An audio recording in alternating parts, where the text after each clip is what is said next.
প্রিয় দর্শক, ২,০০০ মিসাইল সংখ্যাটা ভাবুন একবার। ঠিক এই মুহূর্তে যখন আমরা কথা বলছি তখন তেল আবিবের আকাশে একটা ভয়ঙ্কর প্রস্তুতি চলছে। ইসরায়েল জানে তাদের দিকে ধেয়ে আসছে মৃত্যুর পরোয়ানা, আর তাই তারা মাটির নিচে তৈরি করছে একটা বিশাল ডুমসডে ড্রিল। প্রশ্ন হলো, এটা কি শুধুই একটা মহড়া, নাকি তৃতীয় বিশ্বযুদ্ধের সাইরেন বেজে গেছে? মিডিল ইস্টে এখন যা চলছে তাকে যদি আপনি শুধুই ইসরায়েল বনাম ইরান সংঘাত ভাবেন, তাহলে আপনি ভুল করছেন। এটা একটা বিশাল বড় দাবার বোর্ড, যেখানে চাল চালছে আমেরিকা, রাশিয়া, চীন, ইরান, ইসরায়েল, সবাই একসাথে।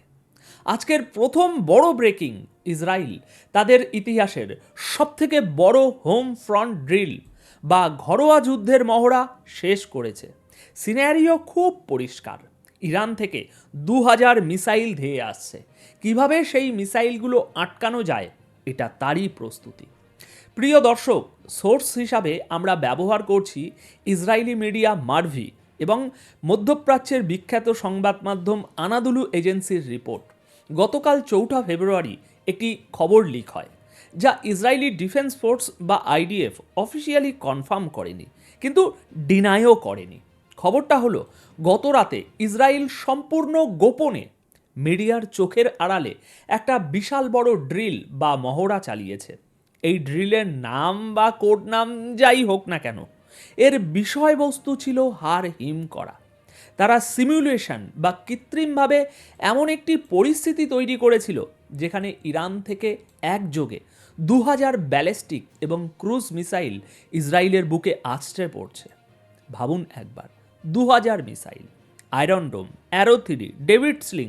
ইসরায়েলের এত লেভেলের ডিফেন্স সিস্টেম থাকার পরেও যদি একসাথে ২,০০০ মিসাইল আসে, তবে পৃথিবীর যে কোনো ডিফেন্স সিস্টেম তা 100% আটকাতে পারবে না।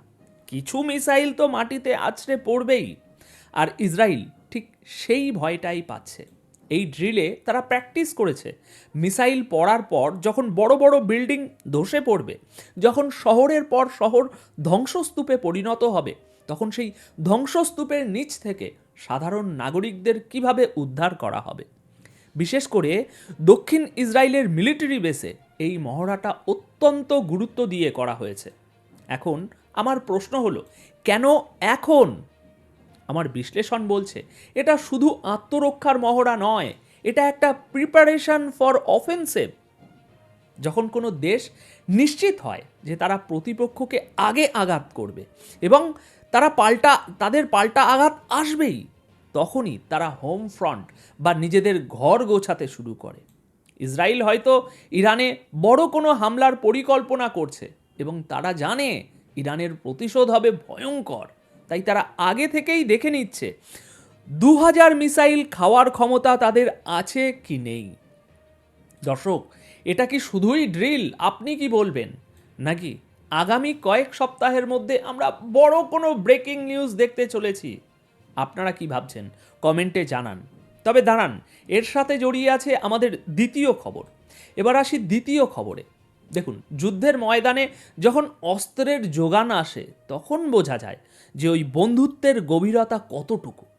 আমরা গত কয়েকদিন ধরে শুনছিলাম, কিন্তু আজ কনফার্ম ইরানের সেনাবাহিনীর হাতে পৌঁছে গেছে রাশিয়ার তৈরি Mi-28 অ্যাটাক হেলিকপ্টার। আপনারা যারা সামরিক খোঁজখবর রাখেন তারা জানেন, এই Mi-28 কোনো সাধারণ হেলিকপ্টার নয়। ন্যাটো একে ডাকে হ্যাভক নামে, যার অর্থ বিপর্যয়, আর রাশিয়ানরা একে আদর করে ডাকে নাইট হান্টার। কেন জানেন? কারণ রাতের অন্ধকারে, ঘুটঘুটে আধারেও এই হেলিকপ্টার নিখুঁতভাবে একেবারে শত্রুর ট্যাঙ্ক বা সাজোয়া গাড়ি ধ্বংস করে দিতে পারে। সোশ্যাল মিডিয়ায় এখন ভাইরাল ভিডিওতে তেহরানের আকাশে এই যুদ্ধযন্ত্র উঠতে দেখা যাচ্ছে। এর আগে খবর ছিল রাশিয়া ইরানকে কিছু সাজোয়া গাড়ি পাঠিয়েছে, কিন্তু অ্যাটাক হেলিকপ্টার পাঠানো, এটা একটা বিশাল বড় জিওপলিটিক্যাল স্টেটমেন্ট। এখানে আমার অ্যানালিসিসটা একটু ভালো করে বুঝুন। রাশিয়া কেন ইউক্রেন যুদ্ধের এই কঠিন সময়ে নিজের সেরা অস্ত্র ইরানকে দিচ্ছে? কারণ পরিষ্কার, গিভ অ্যান্ড টেক। ইরান রাশিয়াকে হাজার হাজার শাহেদ ড্রোন দিয়েছে, যা ইউক্রেনে গেম চেঞ্জার হয়েছে। বিনিময়ে রাশিয়া এখন ইরানকে এয়ার পাওয়ার দিচ্ছে। শোনা যাচ্ছে খুব শীঘ্রই সুখোই 35 ফাইটার জেটও ইরানে ল্যান্ড করবে। আর যদি সেটা হয় তবে মধ্যপ্রাচ্যের পুরো পাওয়ার ব্যালেন্স বদলে যাবে। এতদিন ইসরায়েল মনে করত তাদের এয়ারফোর্স অজেয়, তারা যখন খুশি ইরানের আকাশে গিয়ে বোমা ফেলে আসতে পারে। কিন্তু রাশিয়ার এই অত্যাধুনিক র্যাডার মিসাইল এবং ফাইটার জেট যদি ইরানের হাতে এসে পৌঁছায় তবে ইসরায়েলি পাইলটদের জন্য ইরানের আকাশ আর তখন পার্কের ওড়াউড়ি হবে না, সেটা হবে মৃত্যু ফাঁদ। এই অস্ত্র হস্তান্তর আমেরিকার জন্য একটা বার্তা। পুতিন বুঝিয়ে দিচ্ছেন, তোমরা যদি ইউক্রেনকে সাহায্য করো তবে আমি আমার বন্ধুদের এমনভাবে শক্তিশালী করব যে তোমরা মধ্যপ্রাচ্যে শান্তিতে থাকতে পারবে না। তাহলে কি দর্শক আমরা দেখতে পাচ্ছি একটি নতুন অ্যাক্সিস অফ পাওয়ার তৈরি হচ্ছে? রাশিয়া, ইরান, চীন এবং এই সমীকরণে ইসরায়েল কি একটু বেশি একা হয়ে পড়ছে না? ভাবার বিষয়। দর্শক, যুদ্ধের সবথেকে বড় সিদ্ধান্ত কিন্তু যুদ্ধক্ষেত্রে হয় না, হয় বন্ধ দরজার পিছনে মিটিং রুমে। আর এখানেই আসছে আমাদের তৃতীয় এবং সবথেকে ক্রিটিক্যাল পয়েন্ট। ইসরায়েল ইরানে হামলা করতে চায়, নেতানিয়াহু মরিয়া। তার রাজনৈতিক কেরিয়ার বাঁচাতে এবং ইসরায়েলের ভীতি মধ্যপ্রাচ্যে বজায় রাখতে তিনি ইরানের নিউক্লিয়ার ফ্যাসিলিটিতে বা তেলের খনিতে আঘাত করতে চান। কিন্তু আমেরিকার ভেতরের খবর, বিশেষ করে পলিটিক্যাল করিডোর থেকে লিক হওয়া তথ্য বলছে ডোনাল্ড ট্রাম্প এই মুহূর্তে ইরানে কোনো বড় হামলা চান না, ছোটোখাটো হামলা চান। যদিও ট্রাম্পের ইমেজ একজন কড়া মেজাজের নেতার যিনি ইরানকে হুমকি দিতে ছাড়েন না, কিন্তু বাস্তবে ট্রাম্প হলেন একজন ব্যবসায়ী। রিপোর্ট অনুযায়ী ইসরায়েলি গোয়েন্দা সংস্থা এবং মিলিটারি জেনারেলরা গত কয়েক সপ্তাহে বারবার ওয়াশিংটনে গেছেন। তারা তাদের ওয়ার প্ল্যান আমেরিকার টেবিলে মেলে ধরেছেন। তারা বুঝিয়েছেন কেন এখন ইরানে আঘাত করা জরুরি। কিন্তু ট্রাম্প প্রশাসন বা ট্রাম্পের ঘনিষ্ঠরা স্পষ্ট জানিয়ে দিয়েছেন এক্ষুনি নয়। কিন্তু কেন? এর পেছনে আমার দুটো যুক্তি আছে। যুক্তি number 1, secret negotiation. Donald Trump publicly যাই বলুন না কেন, তিনি ইরানের সাথে একটা নতুন নিউক্লিয়ার ডিল বা পরমাণু চুক্তিতে আসতে চান, মোটামুটি আমরা বুঝে গিয়েছি। তিনি চান তার লেগেসি হোক শান্তির, যুদ্ধের নয়। তিনি ওবামার ডিল বাতিল করেছিলেন কারণ তিনি নিজের নামে নতুন এবং আরও ভালো ডিল করতে চান। তাই এখন যদি যুদ্ধ শুরু হয় তবে সেই আলোচনার রাস্তা চিরতরে বন্ধ হয়ে যাবে। 2, ট্রাম্প বনাম নেতানিয়াহু।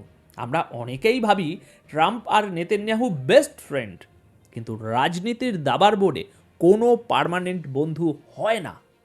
নেতানিয়াহু চাইছেন যুদ্ধ দীর্ঘায়িত হোক, নিজের ক্ষমতা ধরে রাখতে, আর ট্রাম্প চাইছেন যুদ্ধ থামিয়ে নোবেল পিস প্রাইজ বা ইতিহাসের পাতায় তার নাম লেখাতে।